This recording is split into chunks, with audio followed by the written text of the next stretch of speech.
Hello my dear friends, welcome to IAC, welcome to the Hindu editorial analysis cum vocabulary enrichment. నేను మీ Kiran sir. So ఈరోజు మనం 12th ఏప్రిల్కి సంబంధించినటువంటి కంటెంట్తో మీ ముందుకు రావడం జరిగింది. So today we are going to discuss revision vocabulary, editorial, vocabulary and assignment. So నిన్న మనం ఏదైతే అసైన్మెంట్ ఆఫ్ ద డేగా ఇచ్చున్నామో దానికి సంబంధించినటువంటి సొల్యూషన్తో అయితే మనం మన సెషన్ని స్టార్ట్ చేద్దాం. రైట్. సో ఎవరెవరైతే ఆన్సర్ చేశారో ఒకసారి the try to check in, ఒకసారి చెక్ చేసుకోండి అమ్మా. సో 9 లెటెడ్ వర్డ్ అడిగాడు, దట్ ఈస్ యాడ్జెక్టివ్ అంటున్నాడు. యాడ్జెక్టివ్ అంటే యూజువల్గా మనకి ఓయూఎస్ కదా. సో ఓయూఎస్. నౌన్ ఫామ్ అంటున్నాడు, దానికి anonymity.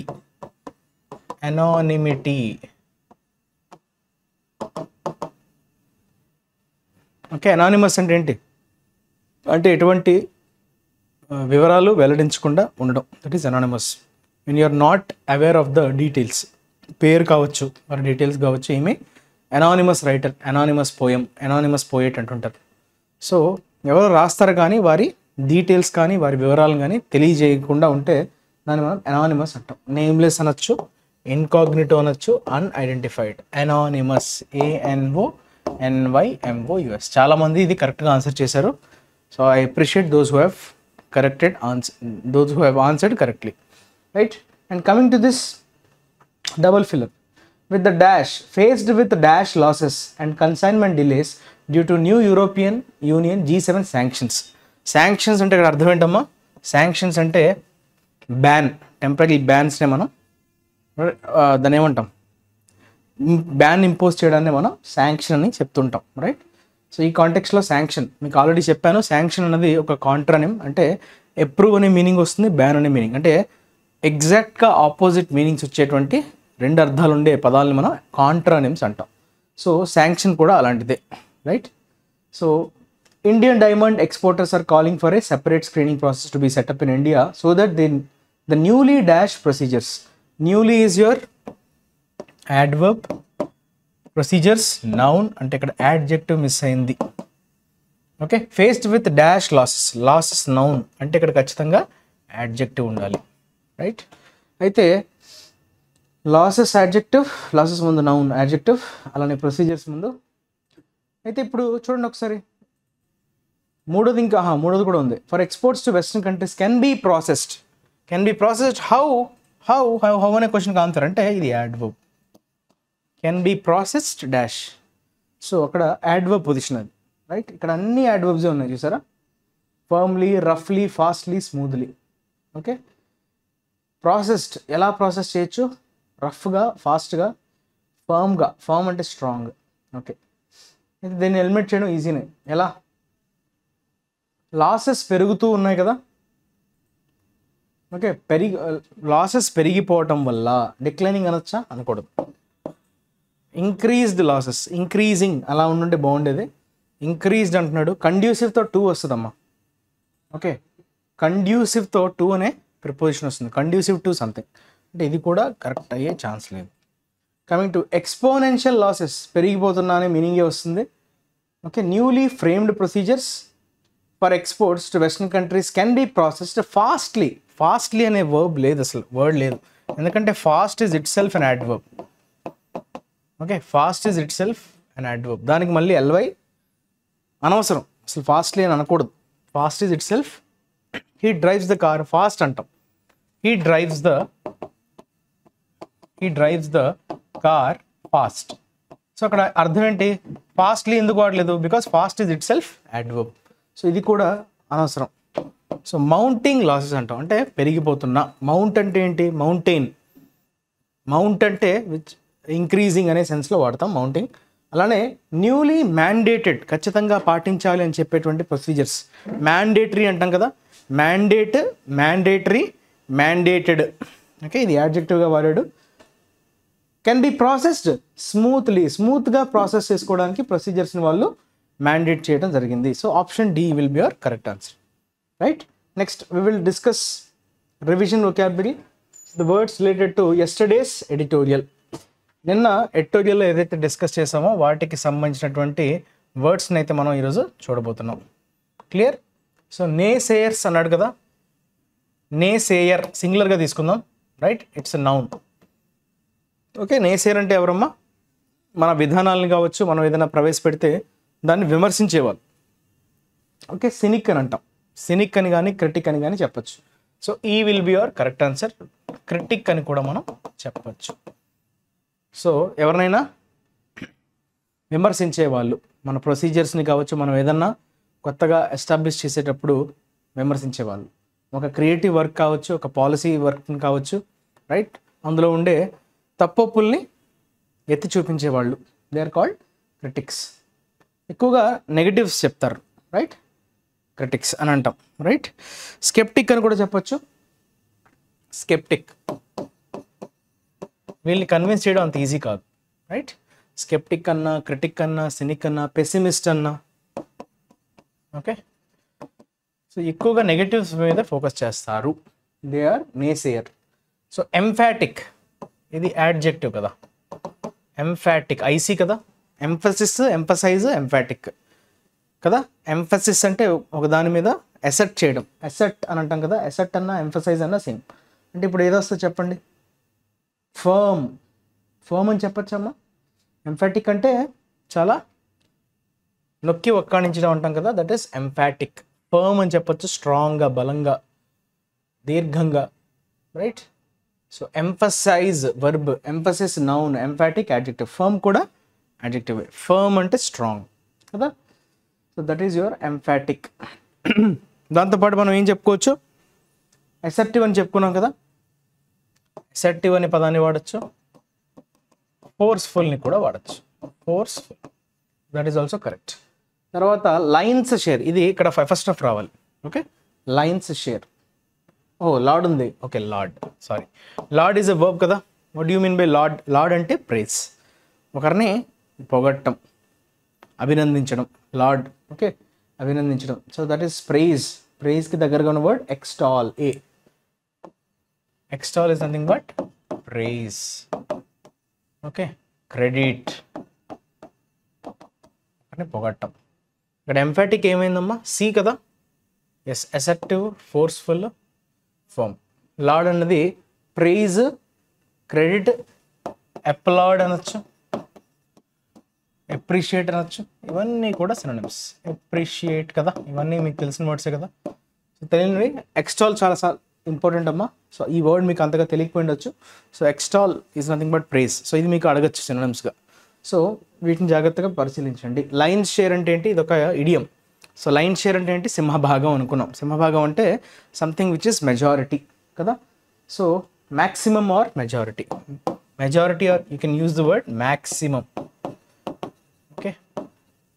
And moving to this Pandora's, ఇది కూడా అలాంటిదే. పాండోరాస్ బాక్స్ అంటే ప్రాబ్లమ్స్కి నిలయం, right? Source of all the problems అంటే తీస్తున్న కొద్దీ ప్రాబ్లమ్స్ వస్తూనే ఉంటాయి అన్నట్టుగా పాండోరాస్ బాక్స్. ఇది ఓపెన్ చేసామంటే ఇంకా మనం ఆహ్వానించుకుంటున్నట్లే ప్రాబ్లమ్స్ని, right? That is Pandora's box. అంటే క్యాన్ ఆఫ్ వర్మ్స్ అని కూడా చెప్పచ్చు. Option B. Can of worms అంటే ఏంటి? ఒకసారి ఆ క్యాన్ ఓపెన్ చేస్తే వర్మ్స్ అంతా మన మీదకి వచ్చేస్తాయి. So that is complete difficulties అనే సెన్స్లో మనం చెప్పుకోవచ్చు. దాంతోపాటుగా మనం ఓకే హార్నెట్స్ నెస్ట్ అని కూడా చెప్పచ్చు.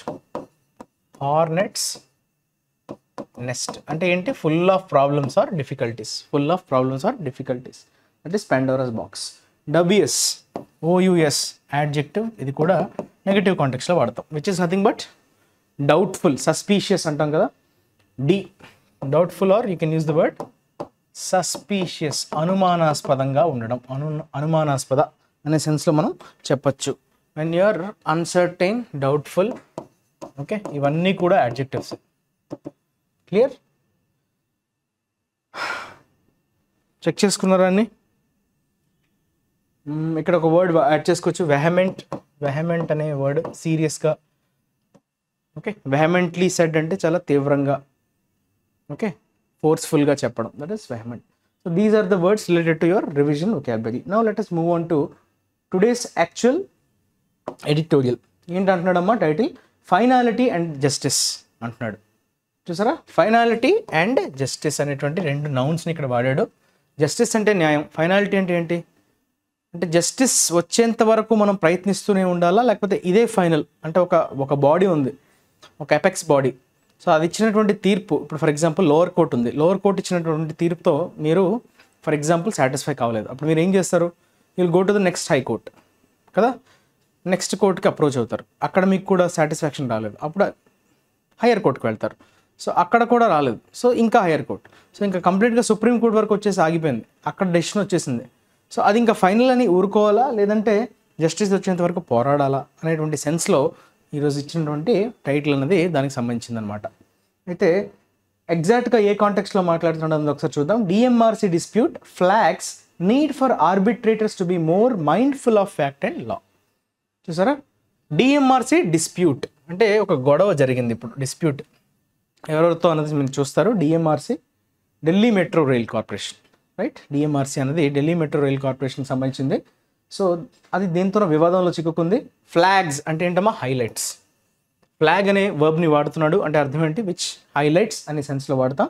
నీడ్ ఫర్ ఆర్బిట్రేటర్స్, ఆర్బిట్రేటర్స్ అంటే ఎవరు, ఎవరైతే జడ్జిమెంట్ ఇస్తారు, మధ్యవర్తిత్వం చేసి ఒక ప్రాబ్లమ్ని రెండు పక్షాల మధ్యలో ఉండి వీరి వాదనలు వారి వాదనలు విని ఒక జడ్జిమెంట్ని పాస్ చేసే వాళ్ళని ఆర్బిట్రేటర్స్ అంటాం. మీకు ఆర్బిట్రేట్ అనే వర్డ్ తెలిసి ఉండొచ్చు, arbitrate.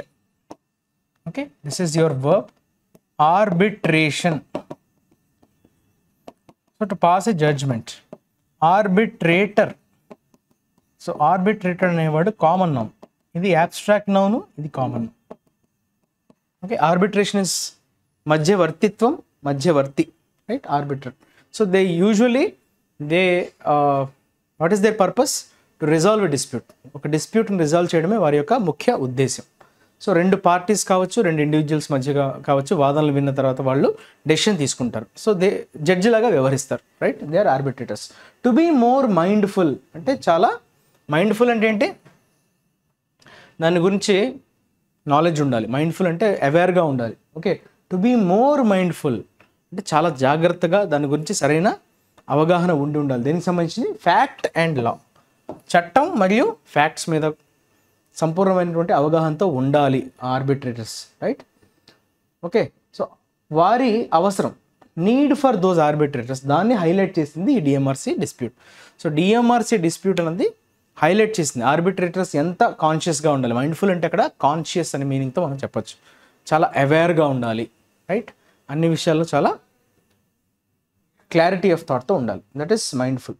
Okay, so once we will get in to this article, యాక్చువల్గా ఆర్టికల్ ఏం చెప్పాలనుకుంటుంది, ఓకే, ఇందులో ఉన్న విషయాన్ని మనం ఒకసారి చదివి అర్థం చేసుకునే ప్రయత్నం అయితే చేద్దాం. సో నాతో మీరు కూడా జాయిన్ అవ్వండి. ఫస్ట్ మీరైతే ఖచ్చితంగా ఆర్టికల్ని ఒకసారి చదివి అర్థం చేసుకోవడానికి ప్రయత్నించి, అర్థం కాని ప్లేసెస్లో మనం ఎక్కడెక్కడైతే టచ్ చేస్తున్నామో వాటిని మీరు రైట్ ఫాలోఅప్ చేసుకోండి. Right, the supreme court of India has used its extraordinary powers to set aside its own judgment of 2021 and relieve the Delhi Metro Rail Corporation of an exorbitant burden of 7,687 crore in a dispute with a former concessionaire. చూడండి ఈ పదం కన్సెషనర్ అనే పదం, ఇది కొంచెం technical terms, అంటే యూజువల్గా మీకు ఎక్కువగా కనబడవు, చాలా రేర్గా కనిపిస్తుంటాయి. సో అవి చదివేటప్పుడు మనం ఎలానో మనం డైలీ వొకాబులరీలో కొన్ని వర్డ్స్ మనం నేర్చుకుంటూ ఉంటాం, దాంతోపాటుగా ఇట్లా రేర్గా వచ్చే వర్డ్స్ని కూడా ఆ సందర్భానికి తగ్గట్టుగా నేర్చుకోవాల్సినటువంటి అవసరం ఉంది. సో వీటిని జాగ్రత్తగా నోట్ చేసుకోండి ఒక దగ్గర, రైట్. అడగచ్చు, పేపర్ని టఫ్ చేయాలనుకుంటే కొన్ని లెస్ ఫ్రీక్వెంట్లీ యూజ్డ్ వర్డ్స్ని పేపర్లో కనిపించేటట్లు ఫ్రేమ్ చేయొచ్చు క్వశ్చన్స్ పేపర్ని, రైట్. సో మనం అవకాశం ఇవ్వకూడదు, రైట్. ప్రతిదీ మనం ఎక్కడైనా పేపర్లో టచ్ అయిందంటే అది మనం ఖచ్చితంగా నేర్చుకొని తీరాల్సిందే. సో అది నాలెడ్జ్ ఎన్హాన్స్ అవుతుంది, దాంతోపాటు ఆన్సర్ కూడా మనం కరెక్ట్గా పెట్టగలం. సుప్రీం కోర్ట్ ఆఫ్ ఇండియా ఏం చేసిందమ్మా, వాడిందంట దేన్ని, ఎక్స్ట్రాడినరీ పవర్, దానికి ఉన్నటువంటి ప్రత్యేక అధికారాలని వాడింది. దేనికోసం వాడింది, to set aside its own judgement of 2021. 2021లో తను ఇచ్చినటువంటి జడ్జిమెంట్ని పక్కకి నెట్టేసింది. సెట్ అసైడ్ అంటే దాన్ని పక్కకి పెట్టేసింది అని అర్థం. And relieve the Delhi metro rail corporation, Delhi metro rail కార్పొరేషన్కి రిలీవ్ చేసిందంటే అర్థం ఏంటి, సాంత్వన. రిలీఫ్ అంటే ఏంటి, రిలీఫ్ అంటాం కదా, రిలీఫ్ అనే నౌన్కి వర్బ్ ఫామే రిలీవ్, అంటే స్ట్రెస్ నుంచి విముక్తుల్ని చేసింది. ఏంటా స్ట్రెస్, ఎగ్జార్బిటెంట్ బర్డెన్. చూసారా, ఈ పదం చాలా ఇంపార్టెంట్. ఎగ్జార్బిటెంట్ అంటే ఆకాశానికి ఓకే, ఆకాశానికి అంటే ఎంత అనే అర్థం. ఎగ్జార్బిటెంట్ ప్రైజెస్ అంటారు. ఎక్కువగా ఆకాశానికి ఎక్కాయి అంటారు కదా ప్రైసెస్, ఎస్పెషల్లీ పెట్రోల్ ప్రైసెస్ కానీ గ్యాస్ ప్రైసెస్ అని కానీ ఆకాశాన్ని అంటుతున్నాయి అంటారు. ఆకాశాన్ని అంటాం అంటే విపరీతంగా పెరిగిపోయాయి అని చెప్పేటప్పుడు ఎగ్జార్బిటెంట్ అనే యాడ్జెక్టివ్ని మనం వాడతాం. ఎగ్జార్బిటెంట్ అది చాలా ఎక్కువ సంఖ్యలో ఉండడం. అది ఎంతమ్మా? 7,687 కోట్లు. సో ఆ డిస్ప్యూట్కి సంబంధించి ఢిల్లీ మెట్రో రైల్ కార్పొరేషన్కి అయితే కొంత సాంత్వన అయితే ఒక రిలీఫ్ ఊరటనైతే ఇవ్వడం జరిగింది. సుప్రీంకోర్టు తను ఇచ్చినటువంటి జడ్జిమెంట్ని తనే పక్కకు నెట్టేసింది. 2021లో ఇచ్చినటువంటి జడ్జిమెంట్ ఇచ్చి డిఎంఆర్సీకి చాలా రిలీఫ్ని అయితే మిగిల్చింది. సో 7,687 కోట్లు కట్టాల్సి ఉండగా దాన్ని కట్టాల్సిన అవసరం లేదన్నట్టుగా ఆ రిలీఫ్ని అయితే ఇవ్వగలిగింది సుప్రీంకోర్టు. అయితే డిస్ప్యూట్ విత్ ఎవరితో యాక్చువల్గా వివాదం వచ్చిందమ్మా? ఫార్మర్ కన్సెషనేర్. ఈ పదం కొంచెం టెక్నికల్ వర్డ్. కన్సెషనర్ అంటే బేసిక్గా అర్థం ఏంటంటే, ఫర్ ఎగ్జాంపుల్ దీన్ని కొంచెం నేను మీకు వివరించే ప్రయత్నం చేస్తాను. కన్సెషనర్, మీకు కన్సెషన్ అనే పదం తెలిసి ఉండొచ్చు. కన్సెషన్ అంటే ఏంటి? బేసిక్గా కన్సెషన్ అంటే you call it as rebate, discount అని అంటాం కదా, దాన్ని మనం జనరల్గా కన్సెషన్ అంటాం, రైట్? సో కన్సెషనేర్ అనేవాడు ఏంటంటే బేసిక్గా ఎవరిని ఉద్దేశించి అంటామంటే, ఫర్ ఎగ్జాంపుల్ మీకు ఒక పీస్ ఆఫ్ ల్యాండ్ ఉందనుకోండి. సో ఆ ల్యాండ్కి సంబంధించినటువంటి ఓనర్షిప్ మీరు ఓనర్, కాకపోతే మీరు దాన్ని వాడకుండా మీ దగ్గర ల్యాండ్ అయితే మాత్రం ఉంది.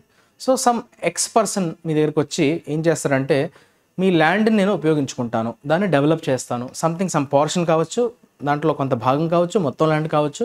సో దాన్ని నేను ఉపయోగించుకొని, రైట్, ఆ ల్యాండ్ని ఉపయోగించుకొని నేను నా బిజినెస్ యాక్టివిటీని చేస్తాను. అయితే నాకేంటి లాభం మీరు అడుగుతారు ఓనర్గా. సో అప్పుడు మీ ఇద్దరి మధ్య ఒక ఒప్పందం అనేది ఏర్పడుతుంది. సో ఆ ఒప్పందం ఏ విధంగా అంటే ఎంత పర్సంటేజ్ షేర్ ఇవ్వాలి, ఎంతవరకు ఈ ఓనర్షిప్ అన్న దానికి వాడుకోవడానికి మీరు అలౌ చేస్తారు, ఎంత పోర్షన్ ఆఫ్ ల్యాండ్ని అలౌ చేస్తారు, ఇదంతా ఒక డాక్యుమెంట్, ఒక ఒప్పందం రూపంలో రాసుకున్నప్పుడు ఎవరైతే మీ దగ్గరకు వచ్చి ఈ ప్రపోజల్ పెడతారో వారిని కన్సెషనర్ అంటారు, రైట్? అంటే ఓనర్షిప్ ల్యాండ్ మీద, ఆ ప్రాపర్టీ మీద ఓనర్షిప్ ఉండదు కానీ అక్కడ ఒక బిజినెస్ యాక్టివిటీ ప్రపోజల్ పెట్టి మీరు అంటే అతను చేసేటువంటి బిజినెస్ యాక్టివిటీ ద్వారా వచ్చే ప్రాఫిట్స్లో మీకు ఎంతో కొంత షేర్ని ఇచ్చి, రైట్, మీ యొక్క ఓనర్షిప్కి కొంత అడ్వాంటేజ్ చేకూరేలా చేసేవాడు concessioner. So that is basically concessioner. So ఆ ఫార్మర్ కన్సెషనర్ అంటాడు, అంటే ఒకప్పటి కన్సెషనర్. అది ఎవరో అన్నది మీకు తెలుస్తుంది. That is nothing but actually DAMEPL, right, video concessioner. అయితే ఒకసారి చూద్దాం. The verdict indicates. వర్డిక్ట్ అంటే తీర్పు. ఆ తీర్పు ఏమని? ఇండికేట్స్ అంటే ఏంటమ్మా? జస్టిఫై చేయడం. దేన్ని జస్టిఫై చేసింది? The existence of the courts curative jurisdiction. ఈ పదం కొంచెం మళ్ళీ టెక్నికల్ పదం. Curative jurisdiction. జ్యూరిస్డిక్షన్ అంటే ఏంటి? దాని వాట్ వి సే పరిధి అంటాం కదా, జ్యూరిస్డిక్షన్. అయితే క్యూరేటివ్ అనే పదాన్ని మనం కొంచెం టెక్నికల్ పదమే, ఇది కూడా టెక్నికల్ జార్గన్. క్యూరేటివ్ అనేది బేసిక్గా ఏంటంటే, కోర్టు తను ఇచ్చినటువంటి జడ్జిమెంట్ని మళ్ళీ రివ్యూ చేయడానికి మనకి కాన్స్టిట్యూషన్లో కొన్ని ప్రొవిజన్స్ ఉన్నాయి. ఆ ప్రొవిజన్స్ ప్రకారం కోర్టు ఇచ్చినటువంటి డెసిషన్ని మళ్ళీ మనం రివ్యూ పిటిషన్ కింద వేయచ్చు. అంటే మళ్ళీ కన్సిడర్ చేయండి అని చెప్పి మనం పిటిషన్ వేయచ్చు. దాన్ని రివ్యూ పిటిషన్ అంటాం. అది కాన్స్టిట్యూషన్లో మెన్షన్ చేసి ఉంది. కానీ ఆ రివ్యూ పిటిషన్ని కొట్టేసినా మళ్ళీ అప్పీల్ చేయడాన్ని క్యూరేటివ్ అంటారు. అది అన్ని కేసెస్లో కూడా కన్సిడర్ చేయరు, కొన్ని స్పెసిఫిక్ కేసెస్లోనే కన్సిడర్ చేస్తారు. అది ఎక్కడ కూడా కాన్స్టిట్యూషన్లో మెన్షన్ చేసి లేదు, కానీ కోర్టు అది కొన్నటువంటి ఒక ఎక్స్ట్రా పవర్గా చెప్పచ్చు. అందుకే అక్కడ ఎక్స్ట్రాడినరీ పవర్స్ అనేది మెన్షన్ చేశాడు. Okay, existence of the courts curative jurisdiction, అదొక special power given to court whenever that review petition is, ఆ రివ్యూ పిటిషన్ ఎప్పుడైతే నిర్వీర్యం చేస్తారో, దాన్ని కొట్టేస్తారో, అప్పుడు మీరు క్యూరేటివ్ జ్యూరిస్డిక్షన్ని కోర్టు కన్సిడర్ చేయొచ్చు. On the one hand and flags on the other a possible conflict between finality in litigation and the need for substantive justice. చూసారా? అండ్ ఫ్లాగ్స్ అంటే ఏంటి? And highlights. ఒకవైపు ఏంటి? కోర్టు యొక్క క్యూరేటివ్ జ్యూరిస్డిక్షన్ గురించి, right, existence of courts curative jurisdiction గురించి justify చేస్తున్న verdict. దాంతోపాటు on the other hand a possible conflict between, రెండింటి మధ్య కాన్ఫ్లిక్ట్. ఏంటి కాన్ఫ్లిక్ట్? వివాదం దేని వీటి మధ్య? Finality in litigation and the need for substantive justice. అంటే ఫైనాలిటీ ఇన్ లిటిగేషన్ అంటే అర్థం ఏంటి? అంటే సుప్రీంకోర్టు ఒకసారి జడ్జిమెంట్ ఇచ్చేస్తే అది ఫైనలా, అదే ఫైనలా అని మనం కన్సిడర్ చేయాలా, లేదంటే మీరు సంతృప్తి చెందనంత వరకు, లేదంటే నాకు న్యాయం జరగలేదని మీరు భావిస్తే దానికోసం పోరాడాలా? ఈ రెండింటి మధ్య ఒక కాన్ఫ్లిక్ట్ కోసం ఈ వర్డిక్ట్, ఈ తీర్పు అనేది క్లియర్గా జస్టిఫై చేసే ప్రయత్నం చేసింది. విండికేట్ చేయడం అంటే జస్టిఫై చేయడం, రైట్. ఇన్ దిస్ కేస్ అయితే ఈ కేసుకి సంబంధించి an arbitral tribunal had ruled in 2017 a favor of Delhi Airport Metro Express Private Limited. చూసారా, ట్రైబ్యునల్ అంటే మీకు తెలుసు కదా, స్పెషల్ కోర్ట్స్ని మనం ట్రైబ్యునల్స్ అంటాం. సో అవి కొన్ని డెడికేటెడ్ కేసెస్ని మాత్రమే డీల్ చేస్తే త్వరితగతిన కేసులకు సంబంధించినటువంటి పరిష్కారం కోసం ట్రైబ్యునల్స్ని అప్రోచ్ అవుతుంటాం. సో ట్రైబ్యునల్స్ యొక్క ముఖ్య ఉద్దేశం ఏంటంటే వీలైనంత త్వరగా ఆ కేసుకు సంబంధించినటువంటి పరిష్కారాలని కనుగొనడమే ట్రైబ్యునల్ యొక్క మెయిన్ ఉద్దేశం. సో 2017లో Delhi airport metro express private limited DAMEPL దీనికి అనుకూలంగా తీర్పునైతే ఇచ్చిందంతా 2017లో ఒక ఆర్బిట్రల్ ట్రిబ్యునల్, రైట్. ఆర్బిట్రరీ అంటే తెలుసు కదా, రైట్, ర్యాండమ్ ట్రిబ్యునల్ అనేది 2017లో ఢిల్లీకి favour, Delhi airport metro express private లిమిటెడ్కి ఫేవర్గా తీర్పునైతే ఇచ్చిందంట. Which got the contract to construct, maintain and operate the line from new Delhi railway station to Delhi airport. యాక్చువల్గా దానికి వచ్చినటువంటి కాంట్రాక్ట్ ఏంటి?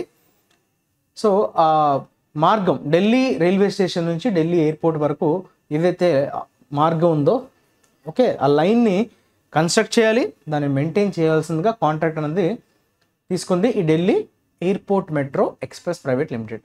అయితే ఇప్పుడు ఏం జరిగింది? DAMEPL had invoked the termination clause in its agreement in October 2012, citing the DMRC's alleged failure to cure some defects.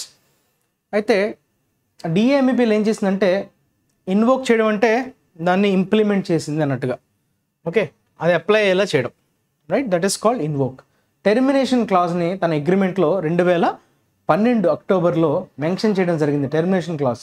అయితే ఏమని చెప్పింది? రీజన్ ఏంటి? సైటింగ్ అంటే అర్థం ఏంటమ్మా? పేర్కొంది. సో దేన్ని సూచిస్తూ? DMRC చేసినటువంటి ఫెయిల్యూర్, DMRC ఫెయిల్ అయ్యింది, కొన్ని డిఫెక్ట్స్ని సెట్ చేయడంలో, ఫిక్స్ చేయడంలో విఫలమైంది అన్నట్టుగా DMRCని తప్పును చూపిస్తూ టెర్మినేషన్ క్లాజ్ని దాని యొక్క అగ్రిమెంట్లో ఇన్వోక్ చేసింది DAMEPL October 2012. While the DMRC invoked the arbitration clause, DAMEPL halted operations in June 2013 and handed over the line to DMRC. అయితే ఆర్బిట్రేషన్ క్లాస్ ఇన్వోక్ చేసింది DMRC. ఏం చేసింది? DMEPL ఏమో టెర్మినేషన్ క్లాజ్ని ఇన్వోక్ చేయడంతో DMRC ఆర్బిట్రేషన్ క్లాజ్ని ఇన్వోక్ చేసిందంట. So దానివల్ల ఏమైందంటే DMEPL operations మొత్తాన్ని కూడా ఆపేయాల్సి వచ్చింది. హాల్టెడ్ అంటే స్టాప్డ్. సో ఆపరేషన్స్ అన్నిటిని కూడా ఆపేసి 2013లో జూన్లో ఆ లైన్ని, ఏదైతే లైన్ మన ఢిల్లీ రైల్వే స్టేషన్ నుంచి ఎయిర్పోర్ట్ వరకు ఆ లైన్ ఏదైతే మెయింటైన్ చేయాల్సి ఉందో దాన్ని అక్కడితో ఆపేసి DMRCకి అయితే దాన్ని హ్యాండ్ ఓవర్ చేసింది, సబ్మిట్ చేసేసింది. హ్యాండ్ ఓవర్ అంటే సబ్మిట్ చేయడం. Meanwhile, based on a joint application, the Commissioner of Metro Rail Safety issued a certificate of safety that helped revive the metro's operations.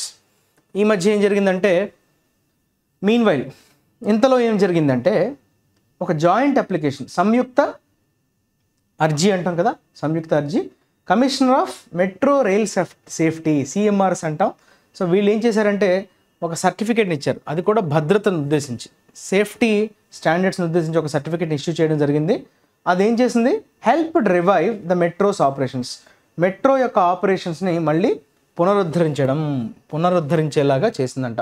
On appeal a single judge of the Delhi high court upheld the arbitration award against DMRC. So అది appeal చేయడం వల్ల ఏమైందంటే single జడ్జ్తో కూడుకున్నటువంటి Delhi high court ఏం చేసిందంటే upheld అంటే ఏంటి? సమర్థించింది. Withheld అంటే ఏంటమ్మా? విత్హెల్డ్ అంటే దాన్ని అంగీకరించకపోవడం, అప్హెల్డ్ అంటే దాన్ని సమర్థించడం, రైట్. ఆర్బిట్రేషన్ అవార్డ్, ఓకే, DMRCకి సంబంధించినటువంటి ఆర్బిట్రేషన్ అవార్డు ఏదైతే ఇన్వోక్ చేసింది అన్నాం కదా, DMRC ఇన్వోక్ చేసిందని, సో దాన్ని అప్హెల్డ్ చేసింది ఢిల్లీ హైకోర్టు. అది కూడా సింగిల్ జడ్జ్తో కూడుకున్నటువంటి, అది అప్పీల్కి వెళ్ళారు. అప్పీల్కి వెళ్తే సింగిల్ జడ్జ్తో కూడుకున్నటువంటి ఢిల్లీ హైకోర్టు ఈ ఆర్బిట్రేషన్ అవార్డ్ అంటే అక్కడ అర్థం ఏంటమ్మా? అంటే అవార్డు అంటే అక్కడ ఏదో జ్ఞాపిక బహుమానం అని కాదు. సో అవార్డు అంటే ఆర్బిట్రేషన్ వారికి ఏదైతే అప్లై అయ్యిందో అని అర్థం, okay, that is called award. So arbitration ఏదైతే అప్లై అయ్యిందో అది అవార్డు అని, అప్లై అవ్వడం అన్న దాన్ని మనం అవార్డు అని అంటాం. He was awarded death sentence అంటాం. అంటే మరణశిక్షని విధించడాన్ని అవార్డు అంటాం. రైట్, అవార్డు అంటే విధించడం. అగెయిన్స్ట్ డిఎంఆర్సి, సో డిఎంఆర్సికి వ్యతిరేకంగా ఏదైతే వచ్చిందో దాన్ని అప్హెల్డ్ చేసింది. But a division bench set it aside. Single judge దాన్ని అప్హెల్డ్ చేస్తే డివిజన్ బెంచ్ ఏం చేసింది, దాన్ని పక్కకు తోసేసింది. Holding that the award suffered from perversity and patent illegality. అయితే ఏంటి కారణంగా చెప్పి దాన్ని పక్కకు తోసేయాల్సి వచ్చింది డివిజన్ బెంచ్? దట్ అవార్డ్ అంటే మళ్ళీ చెప్పాను, విధించినటువంటి శిక్ష, ఆ విధించడాన్ని తప్పుపడుతూ, ఎందుకు తప్పుపట్టిందంటే సఫర్డ్ ఫ్రమ్ పర్వర్సిటీ. పర్వర్స్ అనే వర్డ్ మీకు తెలిసి ఉండొచ్చు. ఓకే, పర్వర్స్ అనే యాడ్జెక్టివ్కి పర్వర్సిటీ అనేది noun form, PERVERSC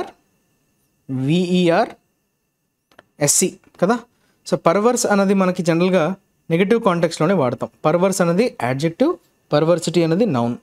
so awkward అని చెప్పచ్చు, ఇల్లాజికల్ అని చెప్పచ్చు, ఇర్రేషనల్ అని చెప్పచ్చు.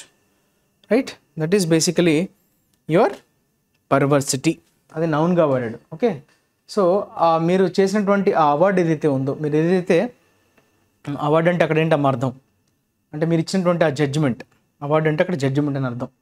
సో అది ఖచ్చితంగా పర్వర్సిటీతో, పేటెంట్ ఇల్లీగాలిటీతో కూడుకున్నది అని చెప్పి దాన్ని పక్కకు నెట్టడం జరిగింది. 2021 2 judge bench of the Supreme Court restored the award, reversing the High Court bench findings in favor of the DMRC. చూసారా ఎన్ని పల్టీలు కొడుతుందో. ఫస్ట్ అప్పీల్కి వెళ్ళినప్పుడు ఢిల్లీ హైకోర్టు ఏమో అప్హెల్డ్ చేసింది డిఎంఆర్సీని. తర్వాత డివిజన్ బెంచ్ ఏం చేసింది, దాన్ని మళ్ళీ తప్పుపట్టి దాన్ని పక్కకు నెట్టేసింది. 2021లో మళ్ళీ 2 జడ్జిలతో కూడుకున్నటువంటి సుప్రీంకోర్టు ఈసారి రీస్టోర్ చేసింది. రీస్టోర్ అంటే మళ్ళీ వెనక్కి తీసుకొచ్చేసింది. రీస్టోర్ దట్ అవార్డ్ అంటే మళ్ళీ అదే restore that verdict. Okay, award అంటే అక్కడ వాళ్ళు ఏదైతే వేశారో, వాట్ వి సే, ఏం చెప్పామమ్మా, విధించారు. ఓకే, విధించడం, that is award. Reversing the high court bench findings. So high court bench, ఇద్దరు డివిజన్ బెంచ్తో కూడుకున్నటువంటి ధర్మాసనం ఏదైతే నోట్ చేసిందో, ఏవైతే కనుక్కుందో దాన్ని కంప్లీట్గా రివర్స్ చేయడం జరిగింది సుప్రీంకోర్టుకి చెందినటువంటి ఇద్దరు జడ్జిలతో కూడుకున్నటువంటి bench in favour of DMRC. So చివరిగా డిఎంఆర్సీకి అనుకూలంగానే సుప్రీంకోర్టు 2 judge బెంచ్ ఏదైతే ఉందో డిఎంఆర్సీకి అనుకూలంగా వచ్చింది. ఇప్పుడు review petition was also rejected. చూసారా, దీని మీద మళ్ళీ రివ్యూ పిటిషన్ వేస్తే అది కూడా రిజెక్ట్ అయిపోయింది. చూసారా, ఇన్ని స్టేజెస్ దాటుకుంటూ వచ్చింది. Right, so single judge Delhi high court, తర్వాత డివిజన్ బెంచ్, తర్వాత మళ్ళీ హైకోర్ట్, 2 judge సుప్రీంకోర్ట్, తర్వాత మళ్ళీ రివ్యూ పిటిషన్. సో ఇన్ని స్టేజెస్ దాటుకుంటూ అది వెళ్తుంది ముందుకి. ఆ క్యూరేటివ్ పిటిషన్, ఇప్పుడు మనం మెయిన్ పాయింట్కి వచ్చాం. సో అక్కడ లాస్ట్ పాయింట్లో ఏమన్నాడమ్మా, రివ్యూ పిటిషన్ని రిజెక్ట్ చేసేసారన్నారు. సో ఇప్పుడు క్యూరేటివ్ పిటిషన్ అనేది తెర మీదకి వచ్చింది. Is an extraordinary remedy. Remedy అంటే ఏంటమ్మా, సొల్యూషన్. రెమెడీ అంటే ఏంటమ్మా, సొల్యూషన్ని మనం రెమెడీ అంటాం. As it is filed after the apex court refuses to review its judgement. అంతే కదా, రివ్యూ చేయడానికి నిరాకరించడంతో దాన్ని ఎక్స్ట్రాడినరీ అంటే స్పెషల్. ఓకే, సమ్ ఎక్స్ట్రాడినరీ కేసెస్లో ఇది మనం దీన్ని ఒక సొల్యూషన్ కింద వాడుకోవచ్చు, curative petition. As it is filed after the apex court. Supreme court ఒక్కసారిగా వద్దని చెప్పింది కదా, రిఫ్యూజ్ చేసింది కదా, దేన్ని, రివ్యూ పిటిషన్ని వద్దనడంతో దీన్ని ఇది తెరపైకి రావడం జరిగింది. There are only 2 main grounds for entertaining such a petition. అయితే 2 మెయిన్ గ్రౌండ్స్ అంటే ఏంటమ్మా, రీజన్స్, 2 మెయిన్ కారణాలు, ముఖ్య కారణాలు ఏంటమ్మా అటువంటి పిటిషన్ ఎంటర్టైన్ చేయడం అంటే దాన్ని యాక్సెప్ట్ చేయడానికి. Right, to prevent abuse of process and to prevent gross miscarriage of justice. Okay, ఎక్కడైనా అబ్యూజ్ అంటే అక్కడ అర్థం ఏంటంటే తిట్టడం అని కాదు, మిస్యూజ్ అనే మీనింగ్లో కూడా అబ్యూజ్ని వాడచ్చు. ప్రాసెస్ ఎక్కడైనా మిస్యూజ్ అయినట్టుగా అనిపించినా, లేదంటే గ్రాస్ మిస్క్యారేజ్ ఆఫ్ జస్టిస్, తీవ్రంగా, గ్రాస్ అంటే అక్కడ ఏంటంటే మన అర్థం తీవ్రమైనటువంటి ఇంజస్టిస్. ఓకే, అక్కడ న్యాయం జరగట్లేదు, తీవ్రంగా అన్యాయం జరుగుతుంది అనేటువంటి సిచ్యువేషన్లో మాత్రమే ఈ క్యూరేటివ్ పిటిషన్ని తీసుకోవడానికి అవకాశం ఉంటుంది. Although it is not possible to enumerate all the circumstances that warranted justify it. Warrant అంటే ఏంటమ్మా, giving the reasons. Warrant it అంటే giving that reasons. So justify చేయడం అనే సెన్స్లో మనం చెప్పచ్చు. సో ప్రతి కారణాన్ని మనం ఎన్యూమరేట్ చేయలేం, ప్రతి కారణాన్ని మనం లిస్ట్ చేయలేం. ఎన్యూమరేట్ చేయడం అంటే ఏంటమ్మా, కంప్లీట్గా ఒక లిస్టులా తయారు చేయడాన్ని మనం ఎన్యూమరేట్ అంటాం. Enumerate verb, enumeration noun. So ప్రతి సర్కమస్టెన్సెస్ ఏంటి, పాయింట్ 1, పాయింట్ 2, పాయింట్ 3, పాయింట్ 4 అన్నట్లుగా పాయింట్స్ రూపంలో మనం ఎన్యూమరేట్ చేయడం కష్టం, కానీ బేసిక్గా ఈ 2 మెయిన్ గ్రౌండ్స్ అయితే ఉన్నాయి. అబ్యూజ్ ఆఫ్ ప్రాసెస్ ఒకటి, and prevent gross miscarriage of justice. It is founded on the principle that the court's concern for justice is no less important than the principle of finality. Court's concern for justice అంటే ఇప్పుడు court concern ఎట్లా ఉంది justice కోసం? Principal of finality అంటే చివరి వరకు పోరాడాలి.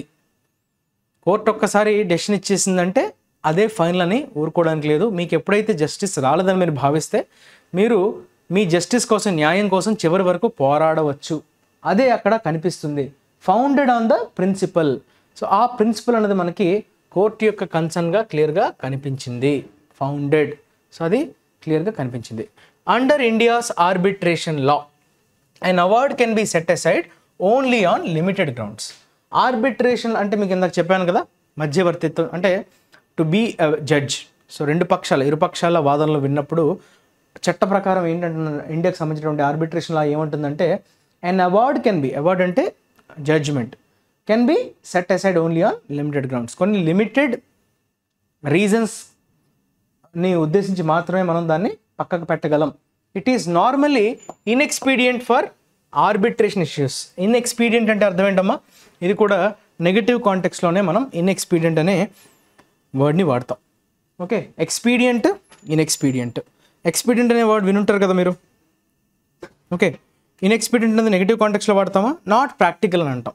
Okay, which is not practical, that is inexpedient for arbitration issues to have many levels of litigation. Okay, చాలా లెవెల్స్. లిటిగేషన్ అంటే ఏంటి?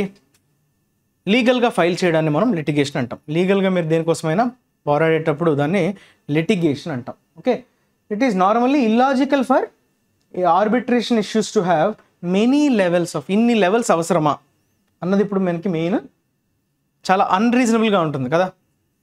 మీరు సాటిస్ఫై అవ్వట్లేదు, పై కోర్టుకి వెళ్తున్నారు. ఇందాక ఇష్యూ చూసారుగా ఎలా అయిందో, లాస్ట్ పారాగ్రాఫ్లో మనం చూసాం కదా. హైకోర్టు వరకు వచ్చింది మ్యాటర్. హైకోర్టు సింగిల్ జడ్జి ఒకలా చెప్పింది, డివిజన్ బెంచ్ ఇంకోలా చెప్పింది, మళ్ళీ 2 జడ్జి బెంచ్ దాన్ని రీస్టోర్ చేసింది. ఇదంతా ఎట్లా ఉంది చూసారా? క్లమ్జీగా ఉంది కదా, ఇల్లాజికల్గా అనిపిస్తుంది కదా. అదే చెప్తున్నాడు. In case there was a statutory appeal to the High Court and appeals to a bench, the apex court a review petition and a curative petition. చూసారా? అదంతా ఈ కేసులో గనక తీసుకుంటే, ఇప్పుడు ఈ డిఎంఆర్సీకి సంబంధించినటువంటి కేసులో కనుక చూసుకుంటే, ఈ అపీల్స్ అంటే ఏంటి? పైకి వెళ్ళడం, మన సంతృప్తి చెందకుండా ఇంకా అప్పీల్ చేయడం. ఫస్ట్ హైకోర్ట్, తర్వాత బెంచ్, తర్వాత అపెక్స్ కోర్ట్, తర్వాత రివ్యూ పిటిషన్, తర్వాత లాస్ట్కి క్యూరేటివ్ పిటిషన్. ఈ క్యూరేటివ్ పిటిషన్ అనేది ఎక్కడ కూడా కాన్స్టిట్యూషన్లో మెన్షన్ చేయలేదనే విషయాన్ని మీరు గమనించాలి. రివ్యూ పిటిషన్ గురించి అయితే కాన్స్టిట్యూషన్లో ఉంది. క్యూరేటివ్ పిటిషన్ గురించి అది స్పెషల్ పవర్, కోర్టుకు ఉన్నటువంటి స్పెషల్ పవర్ని అది ఇలాంటి అవసరాల కోసం చెప్పాడు కదా అక్కడ క్లియర్గా. Gross miscarriage of justice and abuse of process, prevent abuse of process in the ultimate analysis. So ఈ మొత్తం విశ్లేషణ చేసిన తర్వాత మనకేమర్థమవుతుంది? DMRC case appears to have been rightly decided as the earlier 2 judge bench was ruled to have erred in setting aside the Delhi High Court bench view that the CMRS certificate was a vital piece of evidence. So ఈ కేసు ద్వారా మనకి ఏంటి అర్థమవుతుంది? To have been rightly decided, కరెక్ట్గానే decide చేసింది. ఏమని? As the earlier 2 judge bench was ruled to have erred అంటే ఏంటమ్మా? తప్పు చేసినట్టుగా మనకి క్లియర్గా అర్థమైంది. సో 2 జడ్జిలతో కూడుకున్నటువంటి బెంచ్ ఏదైతే ఉందో వాళ్ళు తప్పుగా జడ్జిమెంట్ ఇచ్చినట్టుగా మనకి తెలిసి వస్తుంది. ఎలా? In setting aside, Delhi high court ఇచ్చినటువంటి ఒపీనియన్ని వాళ్ళు పక్కకు నెట్టేశారు కదా. That the CMRS certificate was a vital piece of evidence. So CMRS certificate అనేది చాలా ఇంపార్టెంట్ పీస్ ఆఫ్ ఎవిడెన్స్గా ఏదైతే ఢిల్లీ హైకోర్టు బెంచ్ అయితే అనుకుందో, ఆలోచించిందో, ఆ విధంగా భావించిందో దాన్ని అయితే వీళ్ళు పక్కకు తీసేశారు. అది తప్పని ప్రూవ్ అయింది. ద అవుట్కమ్ ఓన్లీ అండర్స్కోర్స్ అంటే highlights the importance of arbitrators యొక్క importance and judges sitting on appeal over awards getting both fact and law right lest commercial litigants be discouraged from arbitration due to the constant stretching of the idea of finality.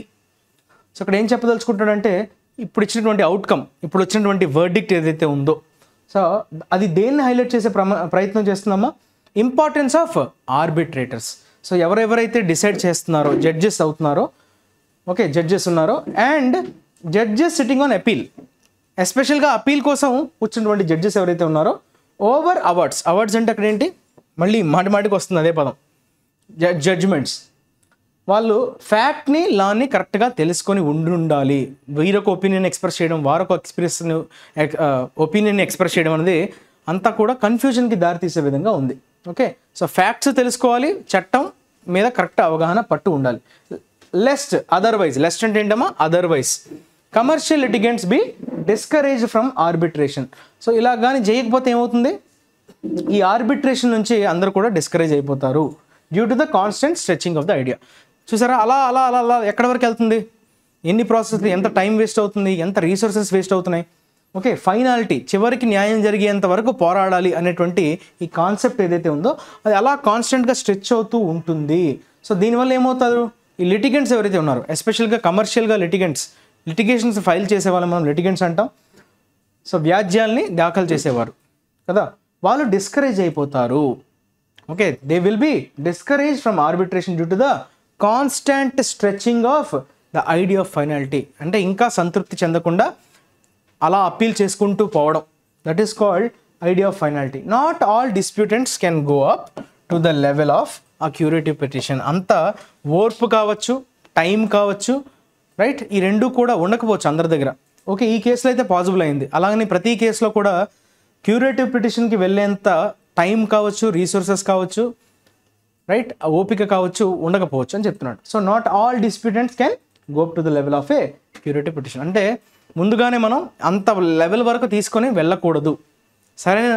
సరైన judgement, okay, సంతృప్తి చెందేలాగా, ఎవరో ఒకరు తప్పు చేసినట్టుగా prove అయినట్లుగా మనం ముందుగానే, right, when we're క్లియర్గా చెప్పాడు both fact and law right. Okay, ఈ విషయాన్ని మళ్ళీ రీట్రేట్ చేసే ప్రయత్నం చేశాడు. Now let us talk about vocabulary. Behemoth అనే వర్డ్ వచ్చిందమ్మా.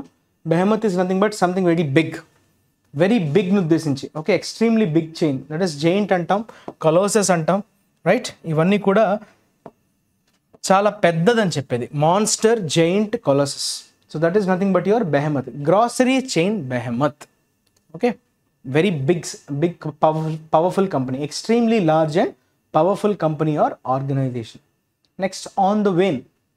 ఏదన్నా ఆన్ ద వేన్ అని అంటే అర్థం ఏంటంటే క్షీణిస్తుంది, స్ట్రెంగ్త్ని కోల్పోతుంది. Okay, becoming less strong or powerful. Ebbing అనొచ్చు, డిక్లైనింగ్ అనొచ్చు, that is on the wane. Sack అనేది మనకి నౌన్గా తెలుసు. We all know about sack as a noun. Sack of, okay, rice అంటాం కదా. శాక్ అంటే ఒక రకమైనటువంటి బ్యాగ్, గోను సంచుల్లో బ్యాగ్స్ ఉంటాయి కదా, శాక్ అంటాం కదా, శాక్ ఆఫ్ రైస్. సో అది మనకు నౌన్గా పరిచయం. కాకపోతే శాక్ని మనం వర్బ్గా వాడచ్చు, ఎవరినైనా సర్వీస్ నుంచి రిమూవ్ చేయడం. ఓకే, ఇక్కడ చూడండి, the corn was stored in large sacks, large bags, గోను సంచులు అంటాం కదా, సాక్స్. ఇక్కడ చూసారా రెండో usage, 2 workers were sacked for fighting in the warehouse. Sacked అంటే రిమూవ్డ్ ఫ్రమ్ సర్వీస్, డ్యూటీస్ నుంచి వాళ్ళని రిమూవ్ చేయడం. ఓకే, డిస్మిస్ చేయడం లే ఆఫ్ అంటాం. లే ఆఫ్ అన్నా డిస్మిస్ అన్నా వారి ఉద్యోగాల నుంచి తొలగించడం, that is sack. Frantic, this is adjective, negative కాంటెక్స్లో వాడతాం కదా. So what you mean by frantic? ఒక్కసారిగా ప్యానిక్ అయిపోవడం అంటే out of control, out of emotion. So మీ మీద మీకు కంట్రోల్ లేకుండా ఉండిపోవడం. బర్సర్క్ అంటాం, డిస్ట్రాట్ అంటాం, ప్యానికీ అంటాం, agitated. So agitated means you are losing your emotion, you are losing your control, that is frantic. Okay, negative కాంటెక్స్లో వాడతాం. బ్లీక్, ఫ్యూచర్ ఈజ్ బ్లీక్ అని అంటారు కదా, ఇది కూడా నెగటివ్ కాంటెక్స్లో వాడతాం. Future is bright, that is positive. Future is bleak, that is negative. ఆశాజనకంగా లేదు, నిరాశాజనకంగా ఉంది, that is bleak. So dismal, gloomy, ఈ రెండు కూడా నెగటివ్ కాంటెక్స్లో వాడే adjectives. If situation is bleak, there is little or no hope for the future. Future అంతా అంధకారమే. ఎప్పుడైనా సిచ్యువేషన్ బ్లీక్గా ఉందంటే సో మనకి ఎక్కడ కూడా హోప్ లేదు, ఆశ లేదు, నిరాశాజనకం. The economic outlook is bleak అన్నాడు, దట్ ఈస్ నెగటివ్. ఎక్స్క్లూజన్, ఇది చూడండి, ఎక్స్క్లూడ్ అనే వర్బ్ ఉంది కదా, ఎక్స్క్లూడ్ అనే వర్బ్, ఎక్స్క్లూజివ్ అనే adjective. Exclusive is basically your adjective, exclusion is basically your noun. Inclusion, exclusion. Inclusion అంటే అన్నిటిని కలుపుకుంటూ పోవడం, exclude అంటే దాన్ని వేరు చేయడం, రైట్? ఎక్స్క్లూడ్ చేయడం అంటే దాన్ని వేరు చేయడం. బేరింగ్ అనొచ్చు, బ్యానింగ్ అనొచ్చు, డిబారింగ్ అనొచ్చు. The exclusion of disruptive students from school నుంచి ఎవరైతే బాగా డిస్టర్బెన్స్ క్రియేట్ చేస్తుంటారో అలాంటి వారిని ఓకే వేరు చేసేయడం, సెపరేట్ చేసేయడం, ఎక్స్క్లూడ్ చేసేయడం, right? That is bar, stop, prevent. Defection, ఇది మీకు బాగా తెలుసు. యాంటీ డిఫెక్షన్ లా అంటారు కదా, ఫిరాయింపు అంటారు కదా, దట్ ఈస్ కాల్డ్ డిఫెక్షన్. పార్టీలు ఒక పార్టీ నుంచి వేరే పార్టీకి జంప్ జిలానిస్, that is defection. Decamping or disloyalty అంటే ఒకరికి మనం డిస్లాయల్గా ఉండడం. ఓకే, లాయల్ అంటే ఏంటి? మనం వారికి we are very loyal to them అంటే వారికి మనం ఎప్పుడు కూడా ఆనెస్ట్గా ఉండడం వారికి, రైట్? వాట్ వి సే తెలుగులో ఎగ్జాక్ట్గా చెప్పాలంటే విధేయుడుగా ఉండడం, దట్ ఈస్ లాయల్. విధేయత లేకపోవడం disloyal, that is nothing but your defection. So the act of leaving a country, political party to go to another one. ఒక కంట్రీని కావచ్చు, పొలిటికల్ పార్టీని విడిచి వేరే దేశానికి కానీ వేరే పొలిటికల్ పార్టీని అప్రోచ్ అవ్వడాన్నే డిఫెక్షన్ అంట. రైట్ ఆఫ్, ఇది ఒక మంచి వర్డ్ అమ్మా. రైట్ ఆఫ్ ఇది బేసిక్గా మనం ఫ్రేజల్ వర్బ్ కదా, వర్బ్గా వాడచ్చు. రైట్ ఆఫ్ అంటే ఏంటమ్మా? దేన్నైనా మీరు కంప్లీట్గా దాన్ని ఏం చేస్తారు? తెలుగులో మనం ఏం చెప్తామంటే రైట్ ఆఫ్ చేయడం అంటే దాన్ని కంప్లీట్గా మేము తొలగించేస్తున్నామని చెప్పడం. తొలగించడం కాదు, ఇంకా బెటర్ వర్డ్ ఉంది. తొలగించడం అనే సెన్స్ అయితే వస్తుంది, బట్ రుణాలు ఏం చేస్తారమ్మా జనరల్గా? మీ రుణాలన్నింటినీ తీసేస్తున్నాం అంటే మీరు చేసిన అప్పులన్నింటినీ మేము కంప్లీట్గా దాన్ని తుడిచేస్తున్నాం అంటారు కదా. What do you call that? What do we have a word for that? So to accept that an amount of money has been lost or that debt will not be paid. సో మీరు మళ్ళీ చేసినటువంటి అప్పుల్ని మరి తిరిగి కట్టక్కర్లేదు అని చెప్పడం. మాఫీ అమ్మ, ఎగ్జాక్ట్. మాఫీ చేయడం అంటాం కదా, రుణమాఫీ, that is write off. Write off is మాఫీ. సో డిస్కార్డ్ చేయడం, రెనౌన్స్ చేయడం అంటే కంప్లీట్గా దాన్ని తొలగించడం అనే సెన్స్లో వాడతాం. The world bank is being urge to write off debts from developing countries. Develop అవుతున్నటువంటి కంట్రీస్ చేసినటువంటి అప్పుల్ని కంప్లీట్గా నిర్వీర్యం చేయడం. ఐ మీన్ దాన్ని ఏమంటున్నాం? మళ్ళీ మా వర్డ్ మర్చిపోయాను. ఓకే, మాఫీ చేయడం, that is write of. Coming to this assignment. So ఇది ఒకసారి మనం అసైన్మెంట్ ఆఫ్ ద డే నిన్నైతే చూసాం. అసైన్మెంట్ ఈరోజు అసైన్మెంట్ ఒకసారి అయితే చూడండి. Is it visible? So just look at this question అమ్మా. 1 2 3 4 5 6 7 8 8 lettered వర్డ్, అంతేనా? 8 lettered word. So 8 lettered word ఏంటి? 1 2 3 4 5 6 7 8. సో నౌన్, నెగటివ్ కాంటెక్స్లో వాడే నౌన్. క్రోనియిజం అంటాం, ఫేవరెటిజం అంటాం. ఓకే, అంటే నెగిటివ్ కాంటెక్స్ట్, ఒకరి పట్ల అన్డ్యూ ఫేవర్. ఇది మీరు ఈజీగా ఆన్సర్ చేసేస్తారు నాకు తెలుసు, రైట్? ఇది బాగా పాపులర్ అయింది గత 3-4 years నుంచి, బాగా పాపులర్. కోవిడ్ టైం నుంచి ఇది బాగా పాపులర్ అయింది. Indian film maker Payal Kapadia's all we imagine as light on Thursday dash history by becoming the first Indian movie in over 40 years to feature in the prestigious competition section of the Cannes Film Festival, where it will dash for the top prize Palme d'Or. Palme d'Or అనేటువంటి ప్రైజ్కి ఎంపిక అవ్వడం. Okay, Cannes film festival, ప్రతిష్టాత్మకమైనటువంటి Cannes film ఫెస్టివల్కి. Prestigious అన్నాడు కదా, so గౌరవప్రదమైనది, చాలా prestigious. So ఇక్కడ ఇచ్చినటువంటి 4 ఆప్షన్స్, దాంతోపాటు నోటా కూడా ఉంది. సో వాటిని ఉపయోగించి మీరు ఆన్సర్ చేసే ప్రయత్నం అయితే చేయండి. Okay, this is all about today's assignment and we're done with today's session. Thank you for watching this session. Video కమెంట్స్లో మీరు ఏమైనా డౌట్స్ ఉంటే మీరు దాన్ని ఎక్స్ప్రెస్ చేయొచ్చు. అలానే అసైన్మెంట్ సొల్యూషన్కి సంబంధించినటువంటి ఆన్సర్స్ని కామెంట్ సెక్షన్లో మెన్షన్ చేయండి, మీ ఫ్రెండ్స్తో షేర్ చేయండి. మళ్ళీ రేపు కొత్త ఎట్టుజలతో మీ ముందుకు వస్తా. అంతవరకు take care, have a nice day. వీడియోని లైక్ చేయడం మర్చిపోవద్దు. Your Kiran sir signing off. Have a nice day, take care, bye.